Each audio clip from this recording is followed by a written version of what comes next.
Si ça marche. Ok, donc bienvenue sur ce webinaire en fait, hein, la roue de la vie, un levier pour prendre conscience des changements opérés. Désolé pour ce petit contretemps puisqu'il y a eu un petit souci technique qui nous a empêché de démarrer, mais c'est pas grave, on va récupérer tout ça. Donc voilà, de manière très très brève, en guise d'introduction, voilà, la vie en fait, voilà, on dit que c'est une vie, une roue qui tourne sans fin, c'est une vis sans fin. Il est nécessaire parfois d'opérer des changements dans sa vie. Et ces changements, ils ne vont pas s'opérer par le fruit du hasard. En fait, il faut prendre conscience d'un certain nombre de besoins en termes de changement. Pourquoi est-ce qu'il y a des écarts entre ce que l'on veut atteindre, ce que l'on veut faire, ce que l'on veut poursuivre dans sa vie.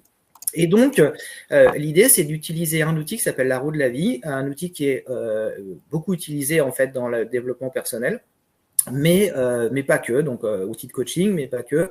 C'est-à-dire que nous, on l'utilise également beaucoup dans des prestations type bilan de compétences, VAE, placement, orientation, etc.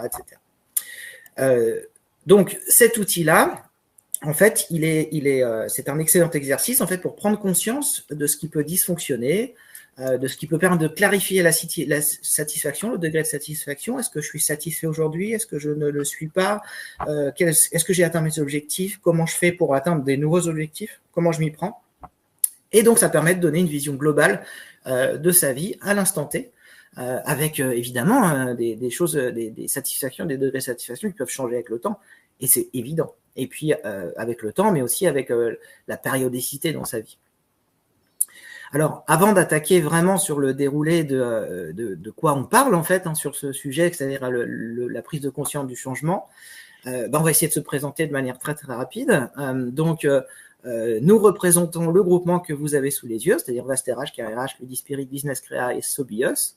Et au sein de ce groupement-là, on propose un certain nombre de prestations avec un créneau qui est l'adaptabilité, et chaque personne est unique. Donc aujourd'hui, nous sommes deux pour pouvoir parler de cet outil-là qui est la roue de la vie. Donc Marie, si tu veux bien te présenter 2 secondes. Rebonjour à tous. Donc Marie Briand, moi je suis consultante en bilan de compétences et en orientation scolaire. Je travaille avec VastRH et je suis basée à Rennes en Ille-et-Vilaine. Voilà, quant à moi, Patrick, moi je suis le dirigeant de Ludispirit et donc aujourd'hui je m'occupe principalement de former des gens à toutes ces prestations-là qui sont le bilan de compétences, la VAE et autres. Et j'ai la lourde tâche d'essayer de rendre ce type d'outils, en tout cas, plus abordable et plus efficient dans l'accompagnement. Alors pourquoi plus efficient? Tout simplement parce qu'on a un créneau qui est vraiment la bienveillance, la clarté, la transparence et l'adaptabilité. L'adaptabilité, c'est-à-dire qu'on a vraiment une philosophie avec des méthodes que l'on met en place qui permettent pas aux clients, pas aux bénéficiaires de s'adapter, mais par contre à nous de nous adapter à ses besoins. Et donc, on va construire en fait les formations avec ces différents outils que nous avons à disposition en fonction du besoin de la personne. Donc, l'outil qu'on va présenter aujourd'hui, c'est-à-dire la roue de la vie, peut-être que pour certains, ça va être nécessaire, pour d'autres, ça ne le sera pas. Et on va pouvoir les exploiter ce type d'outils au sein des différentes prestations que vous avez sous les yeux, à savoir le bilan de compétences, la création reprise d'entreprise, la validation des acquis d'expérience, le outplacement, différentes formations diverses et variées avec des prestations RH, tout ce qui est autour des entretiens pro des entreprises, bien sûr, et puis l'orientation scolaire.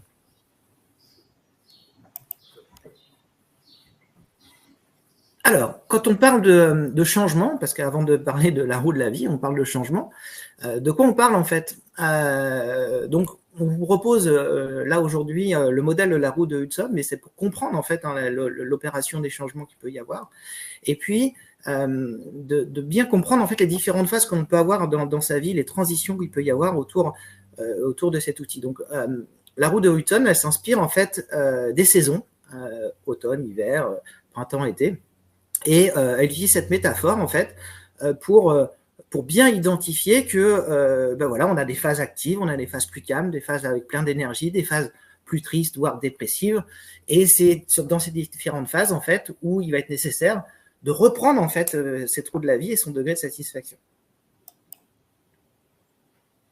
Alors la roue de Hudson en fait telle que vous la voyez aujourd'hui, alors c'est un peu petit, donc voilà, c'est-à-dire qu'en fait, on a différentes phases d'énergie, positive, négative, et dans ces phases-là, en fait, on a des phases de doute, on a des phases où on ne sait plus trop où on en est, et donc là, il est extrêmement nécessaire de faire le point, en fait, sur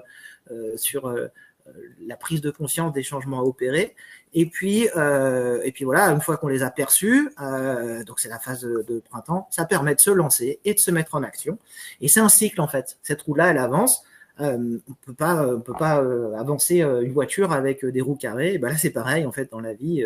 Il s'agit d'avancer avec une roue qui a une cohérence, en fait, pour le coup, et de bien comprendre cet enjeu-là.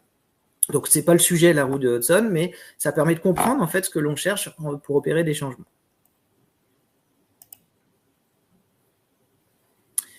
Alors, de quoi on parle, en fait, quand on parle de la roue de la vie? La roue de la vie, en fait, c'est un concept qui s'appelle la roue de l'existence, en fait, au départ. Hein.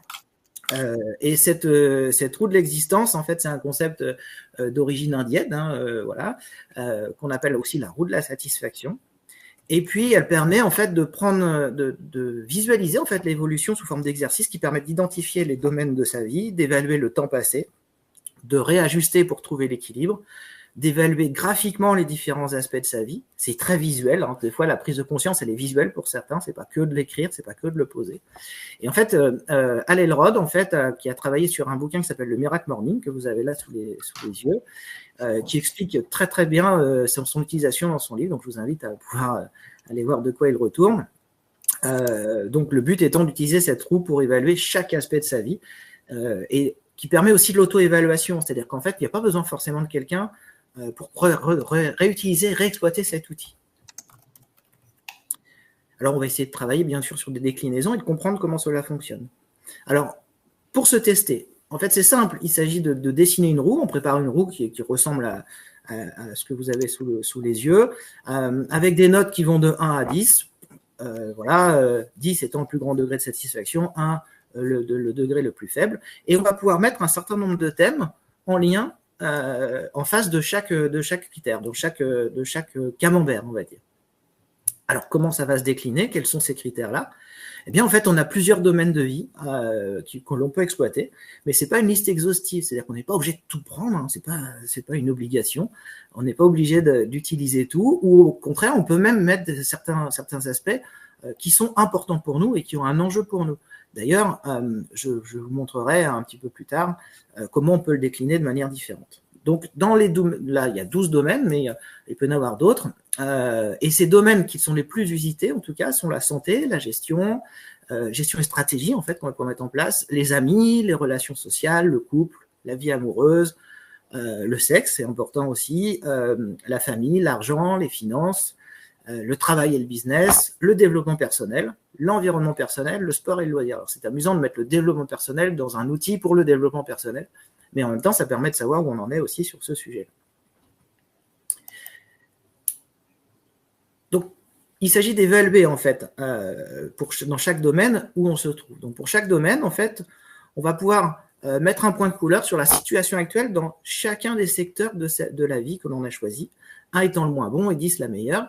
Et puis, on va relier tous les points de manière à avoir un visuel, une map. De la même façon, avec une autre couleur, on va faire, voilà, on va essayer d'évaluer la valeur que l'on souhaite atteindre à l'avenir. C'est-à-dire, quel est mon objectif? Qu'est-ce que je veux atteindre? Et en fait, ces écarts-là vont permettre de mesurer là où j'ai soit un effort, soit une mise en œuvre quelque chose à mettre en œuvre, soit une organisation différente de ma vie, soit des objectifs différents. Et donc, de noter et de mettre en place, en fait, des objectifs à atteindre pour être plus vers ce que je souhaite, en fait, hein, ce que je souhaite atteindre et comment je veux être. Donc, l'idée, c'est d'être le plus honnête, bien sûr, sinon ça ne marche pas, hein, pour être au plus juste quand on va s'évaluer.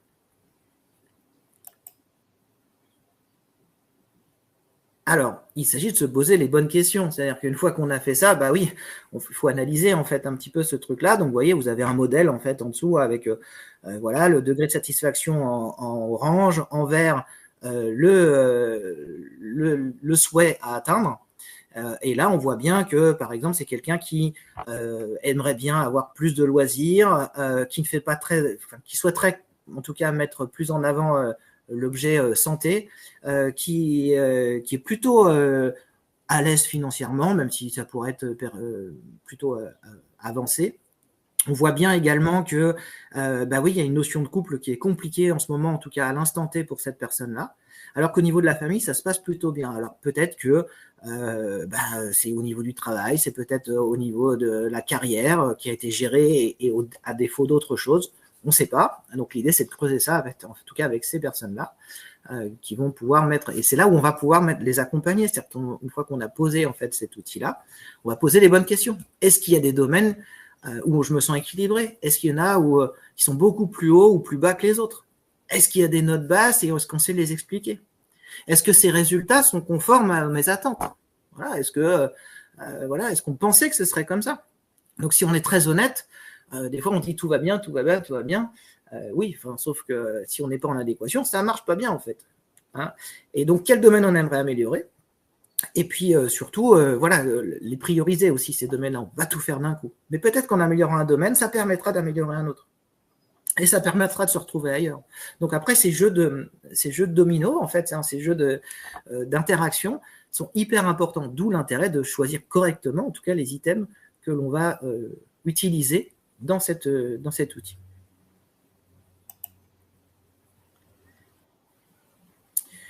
Alors, il y a d'autres façons. Il y a d'autres manières de l'exploiter. C'est-à-dire qu'aujourd'hui, beaucoup de gens l'exploitent de la manière dont on vous l'a expliqué et s'arrêtent là. Et on peut se projeter différemment. C'est-à-dire que, imaginons maintenant que l'on utilise le même outil et qu'on le rapporte à un rapport temps. Voilà. Vous voyez, par exemple, sur 24 heures, combien de temps je consacre à chaque situation? Au niveau du travail, combien de temps j'y consacre? Là, on a un exemple avec quelqu'un qui va consacrer 10 heures de son temps au travail. Qui aujourd'hui, à l'instant T, au niveau de la famille, c'est 1 heure. Pour le couple, c'est 1 heure. Pour le loisir, c'est 1 heure. Pour la santé et bien-être, il ne pense pas trop à lui, quoi. Au niveau des réseaux sociaux, alors je me suis amusé à rajouter cet item-là parce qu'aujourd'hui, c'est un sujet quand même. Voilà, réseaux sociaux, Internet, machin, etc. Voilà, 1h30 par jour. Au niveau des transports, 2 heures de transport par jour. Voilà, au niveau social, ami, on n'a pas cette projection-là. Au niveau des tâches administratives et au niveau du sommeil, oui, on n'a pas une phase de sommeil qui est extrêmement importante. Alors, n'oubliez pas, un sujet qui est important, le sommeil, ça peut être anecdotique comme ça. Mais en fait, pas tant que ça, puisque un des premiers sujets qui amène l'épuisement professionnel, c'est le manque de sommeil. Donc, épuisement professionnel, burn-out ou autre, voilà, c'est vraiment le manque de sommeil. Alors, les causes du manque de sommeil sont multiples, c'est-à-dire qu'elles peuvent être dans tout ça, bien sûr, mais il s'agit bien de se projeter là-dessus. Donc là, concrètement, à l'instant T, voilà, on a une personne qui se trouve comme ça et qui nous dit, voilà, ma situation idéale, ce serait plutôt 7 heures de travail par jour. En fait, c'est ce qui est demandé, c'est 35 heures semaine, tout va bien, 7 heures de travail par jour. Au niveau de la famille, qui aimerait bien avoir plus de temps, qui aimerait bien consacrer plus de temps à son couple. Et on voit bien les choses qui vont se rétablir par rapport au schéma qu'on a vu avant. Au niveau du loisir, finalement, c'est bon an, mal an, ça va pas trop mal. Au niveau santé, bien-être, j'aimerais bien se prendre soin un peu de moi, en fait, ce serait intéressant. Diminuer mon temps sur les réseaux sociaux, peut-être que c'est ça qui me permettrait de prendre soin de moi d'ailleurs. Les transports, j'aimerais bien être moins dans les transports. Donc peut-être qu'en termes d'accompagnement, c'est un sujet et peut-être que ça veut dire que c'est quelqu'un qui aura besoin non pas de changer de métier, mais de changer de travail et de lieu de travail pour se rapprocher de son domicile ou rapprocher son domicile de son travail. Je ne sais pas. Peut-être qu'il y a des leviers en tout cas qui peuvent être exploités de ce type-là. La perte de temps. Vous imaginez aussi, ça c'est un vrai sujet, la perte de temps. Dans la construction de l'enfant, la perte de temps, c'est nécessaire. C'est-à-dire ne rien faire, c'est faire quelque chose. C'est apprendre, c'est évoluer, c'est grandir. On s'interdit de perdre du temps quand on est adulte. Pourquoi? C'est nécessaire aussi d'avoir des moments pour soi, des moments où on est juste posé dans le jardin et on regarde la nature, des moments où on va juste se promener. Ouais, c'est des moments pour soi, ça en fait, c'est important. Alors, il y a des choses qui les provoquent, il y a plein de trucs. Je pense à un monsieur que j'ai accompagné, il s'est dit, c'est bien, en fait, j'ai gardé le chien de mon beau-père et du coup, j'ai trouvé ça super intéressant parce que ça m'obligeait, en fait, à prendre du temps pour moi et à sortir. Donc, et c'était détourné parce qu'il disait, mais je prends pas du temps pour moi, c'est pour le chien. Ouais, mais c'est pour vous aussi, quoi. Donc, du coup, là, c'était un sujet et il envisageait probablement d'adopter un chien pour le coup. Bon, ça, c'était une anecdote pour le coup. Et là, cette personne-là, qu'on a sous les yeux, par le schéma que je vous montre, par le tableau qu'on vous montre, voilà, c'est aussi de récupérer du temps de sommeil, c'est aussi de se remettre, voilà, et de visualiser sur 24 heures ce que ça peut donner. Ça peut être extrêmement intéressant aussi de faire le même exercice sur le week-end, parce qu'en semaine et week-end, c'est pas la même. Peut-être que au niveau, je sais pas moi, social, ami, c'est très faible en semaine, et puis c'est très élevé pendant le week-end. Donc, si ça convient à la personne, il n'y a pas de raison de changer les choses à ce niveau-là. Donc, c'est aussi intéressant de se projeter de cette façon-là. Et alors, qu'est-ce que ça peut donner visuellement? Donc là, voilà, la situation réelle et la situation idéale. On dit que sur 24 heures, l'idéal, c'est un tiers, un tiers, un tiers. Je vais m'expliquer. Un tiers de son temps consacré au travail, un tiers de son temps consacré au sommeil et un tiers à peu près, qui correspond aux autres activités. Et là, aujourd'hui, on voit bien que dans la situation réelle, on a quelqu'un qui consacre énormément de temps au travail, plus du transport, vous imaginez, 10 heures de travail plus 2 heures de transport, on est quand même sur quelque chose qui est assez conséquent. Et donc, il va être nécessaire, en fait, pour cette personne de se rééquilibrer. Et on voit bien qu'il lui manque quelque chose. Donc après, c'est ses choix à elle, c'est elle qui va choisir son rééquilibrage, c'est elle qui va choisir sa mise en perspective en tout cas, pour travailler sur ces sujets-là. Mais peut-être que ça permettra, par le biais de vases communicants, de retrouver un équilibre familial, un équilibre dans la vie de couple, etc. J'aime bien aussi provoquer quand on travaille sur ces sujets-là. Il y en a qui me disent, bah oui, la vie de famille, mais si, bien sûr que j'ai de la vie de famille, j'ai au moins 3 heures par jour. Ouais, mais en fait, le moment où on est tous assis dans le canapé à regarder un film, c'est pas de la vie de famille. À quel moment on se pose des questions, à quel moment on échange sur comment on a vécu notre journée, à quel moment on a pris du temps pour échanger ensemble, je ne sais pas. Est-ce que la vie de couple, c'est rentrer, s'asseoir, regarder un film quand les enfants sont enfin couchés, de se reposer? C'est pas ça une vie de couple. Donc, et à quel moment on échange, à quel moment on se pose des questions, à quel moment on se projette sur des idées de vacances, d'envie, de loisirs, de machin, etc., communes. Et c'est ça qui fait vivre aussi la vie de couple. Donc tout ça, c'est hyper important dans la mise en œuvre, en tout cas, de cette représentation. Alors, une fois qu'on a posé ça, c'est bien gentil, mais qu'est-ce que ça veut dire? Quelles actions on va pouvoir mettre en place pour aller vers cet idéal-là? Donc, il s'agit évidemment de se projeter en fait sur des projections à long terme, donc garder un œil sur ses objectifs. On a souvent le tendance à négliger dans l'action au quotidien. C'est-à-dire que on se dit voilà, j'ai un objectif, c'est pour dans 3 ans, je voudrais qu'on soit à ce truc-là. Et au quotidien, en fait, bah oui, le quotidien il prend le dessus. Et je continue à faire plein d'heures et je continue à m'investir énormément sur divers sujets en oubliant mes objectifs principaux. Il s'agit également d'évaluer l'avancement des objectifs les plus importants à cet instant. C'est-à-dire qu'aujourd'hui, je me dis, ouais, ça va très, très bien dans ma vie de travail. Ouais, ok. Mais est-ce que c'est ça qui fait que je vais bien? Pas forcément. Oui, ça va bien parce que je gagne bien ma vie. Mais est-ce que c'est un critère? Oui, ça va bien parce que j'ai tout ce qu'il me faut. J'ai la maison, la voiture, le machin, tout ça. Ouais, mais est-ce que c'est ça qui fait que je vais bien dans ma vie? Pas forcément. Ça peut aider à ces sujets-là. Donc, il s'agit, là, pour le coup, de trouver sa congruence. Donc, qu'est-ce que c'est que la congruence? On en a parlé dans un précédent webinaire. Je vous invite à aller voir le replay, d'ailleurs, sur ce sujet-là. Donc, la congruence, c'est une clé pour amorcer le changement. C'est l'adéquation entre ce que je pense, ce que je fais et ce que je dis. C'est Carl Rogers qui a travaillé sur ce sujet-là. Et l'idée, c'était d'indiquer l'expérience et la prise de conscience.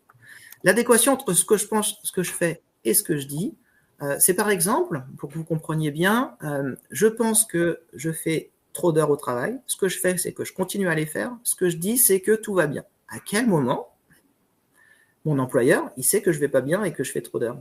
C'est pas possible. Il ne peut pas le savoir. Et bien là, c'est la même chose en fait. C'est-à-dire qu'une fois qu'on a posé la roue de la vie, on a fait un constat, on pose des objectifs, mais si je ne suis pas en congruence avec tout ça, ça ne marchera pas. Et ça nécessite de bien connaître ses valeurs et de travailler sur ses valeurs. Qu'est-ce que je recherche? C'est quoi mes valeurs et dans quelle mesure je veux me projeter? Alors, il s'agit donc de faire preuve d'alignement, on parle de ça, entre ses idées, ses valeurs, ses émotions, ses actions, Ouais, c'est bien, mais là, on va s'aligner par rapport à quoi? On va s'aligner finalement dans une démarche personnelle, en fait. Il s'agit d'être en accord avec soi-même, de conduire vers un état d'apaisement, de tranquillité, sans contradiction. Et donc, de se projeter, en fait, vers une espèce de congruence, de boussole intérieure, en fait, sur le sujet.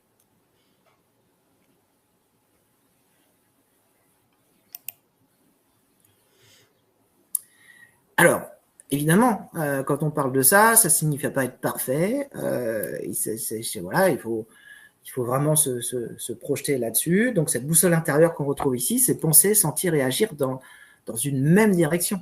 Hein. C'est-à-dire qu'en fait, là, aujourd'hui, on parle de clarifier ses idées. Hein, voilà, c'est ce qu'on a fait avec la roue de la vie. D'adhérer émotionnellement à ces enjeux-là. Et ensuite, de passer à l'action. Et comment je m'y prends pour passer à l'action. Et à chaque fois, c'est de se re-questionner comme ça. On va se re-questionner et quels enjeux ça a et quel impact ça a sur mes autres items finalement de ma roue de la vie. Comment je m'y prends? À chaque fois, je vais re-questionner ce truc-là. Est-ce que le fait de bouger un truc, eh ben, c'est pas au dépend d'autre chose? Est-ce que j'ai envie de se dépendre d'autre chose? Ben, je sais pas. Peut-être que oui, peut-être que non. Donc, comment je m'y prends et comment je vais me projeter là-dessus, comment me mettre en action en fait sur ces sujets-là. Alors, c'est extrêmement important, hein, si on pouvait synthétiser en fait un petit peu sur ces sujets-là. Déjà, il n'y a pas une vie pro, une vie perso. Ça, c'est important. En fait, les gens confondent en fait ce truc-là. Il y a une seule vie. En fait, on a bien vu tout à l'heure, un tiers, un tiers, un tiers. Un tiers de sa vie qui est consacré au travail, un tiers de sa vie qui est consacré au sommeil, et le reste, voilà, on essaye de tout caser dans le tiers qui reste. Eh ben, c'est sa vie, quoi. Sa vie, elle est construite comme ça. Donc, quand on dit je veux un équilibre vie pro, vie perso, ouais, mais c'est pas tout à fait ça. C'est en fait, je veux construire une vie qui me corresponde. Donc, qui soit en adéquation avec ma roue de la vie. Donc, finalement, la fonction principale en fait de cet outil-là, c'est d'être comme dans la première forme bouddhiste, hein, indienne, de représenter visuellement, l'ensemble de sa vie et son existence. Voilà, il ne s'agit pas d'être adapté à tout ce que l'on souhaite évaluer, à faire juste un graphique, faire un machin, ça ne sert à rien. Il ne faut pas se comparer non plus aux autres, hein, ça ne sert à rien. Par contre, il faut essayer de se projeter et d'améliorer sa situation. Et ça, c'est hyper important. Donc finalement, ça sert à plein de trucs, cette roue de la vie. On a bien compris. Hein. C'est un outil qui permet d'introduire un équilibre dans sa propre existence, de se trouver en congruence et en recherche de bien-être. Hein. Le schéma que vous avez sous les yeux, on est vraiment sur cette logique entre le travail, sa vie de famille et sa vie sociale. Et on voit bien les différents items que l'on a pu choisir finalement au préalable quand on a construit cette roue de la vie. Et puis grâce à elle, en fait, grâce à cet outil, cette roue de la vie, en fait, on peut identifier les domaines dans lesquels on doit s'améliorer, on souhaite s'améliorer, on va plutôt le dire comme ça, et puis de se mettre en équilibre pour une recherche de bien-être. Hein. Donc les points d'équilibre, on voit bien que c'est les points d'interaction qu'on le retrouve ici, là, entre différents sujets, et c'est pour ça que ça peut bouger, ça peut glisser, en fait. Sont très fortes, hein, finalement, entre les différents sujets. Donc voilà, l'idée, hein, c'était vraiment de se projeter sur cette prise de conscience au changement, quels changements on identifie et comment on s'y prend en fait pour aller vers ces changements-là. Alors évidemment, là, on ne va pas donner les solutions. S'il y avait une recette miracle, ça se saurait, hein, on le ferait ensemble, mais il n'y en a pas, en tout cas, de recette miracle. Quoi qu'il en soit, si vous avez des questions, on est toutes oui, et puis n'hésitez pas. Voilà. Est-ce qu'il y a des questions? Est-ce que Marie, tu as vu des questions en fait, en tout cas sur Alors, on a eu une question de Peggy qui utilise déjà cet outil et qui nous dit qu'elle a souvent l'interrogation des bénéficiaires du comment on juge. Où est-ce qu'on place le curseur? C'est-à-dire, on n'a pas tous la même vision de ce que la santé est important pour nous. Certains vont avoir un degré à 2, d'autres vont avoir un degré à 7. Et du coup, la question de Peggy, c'était comment on peut répondre à ce type de questions? En fait, c'est par rapport à ses valeurs, en fait. L'intérêt, c'est d'identifier les valeurs de la personne. C'est-à-dire que si la valeur santé, le sujet santé, c'est quelque chose qui est extrêmement important pour elle, ben oui, le curseur, il n'est pas au même endroit. En fait, on peut très bien avoir un curseur à 2 mais bon, un degré de satisfaction global qui est à 2, et donc tout va bien, en fait, ça pose pas de problème. Il faut que ça corresponde à cette personne-là, à l'instant T, comment elle se sent avec ce truc-là. Il n'y a pas de réponse à apporter pour dire, voilà comment je choisis l'endroit où je vais me positionner. Ce qui est important, c'est l'écart entre mon degré de satisfaction aujourd'hui et ce que je souhaite. Si on est au même niveau, c'est que tout va bien, en fait. Donc, il n'y a pas forcément de recherche de dire, voilà comment je vais graduer ce truc-là. La graduation, elle va se faire au regard, finalement, de l'identification des valeurs de la personne. On a une question de Flora qui nous dit, est-ce qu'il y a un lien avec l'ikigai? Ça pourrait, mais alors si on regardait par exemple le schéma qu'on a sous les yeux, l'idée ce serait de faire un ikigai dans le sujet travail, un ikigai dans le sujet vie de famille et un ikigai dans le sujet vie sociale. Si on faisait que l'ikigai, je pense qu'on se serait assez réducteur et du coup on ne répondrait pas au sujet du jour, c'est-à-dire la roue de la vie, puisque la roue de la vie, en fait, on est vraiment sur une identification de degré de satisfaction et de souhaits et d'objectifs à atteindre. Pour les atteindre, peut-être qu'on peut utiliser l'outil Ikigai, effectivement. Par rapport à la question de Céline qui nous demande si on a un conseil de roue à télécharger, alors vous pouvez tout à fait taper roue de la vie sur Google. Vous allez avoir des modèles de PDF à télécharger. Et puis sur les domaines de vie, très souvent, ils sont joints également à la roue de la vie. Après, comme l'a précisé Patrick, c'est une liste non exhaustive que vous pouvez complètement adapter à votre profil à vous. Alors, votre profil, vous accompagnez, bien sûr. Hein.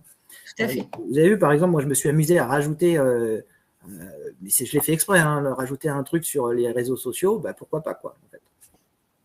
Alors, on peut vraiment faire ce que l'on souhaite. Est-ce qu'il y a d'autres questions ? Avez-vous d'autres questions ? Non, apparemment non.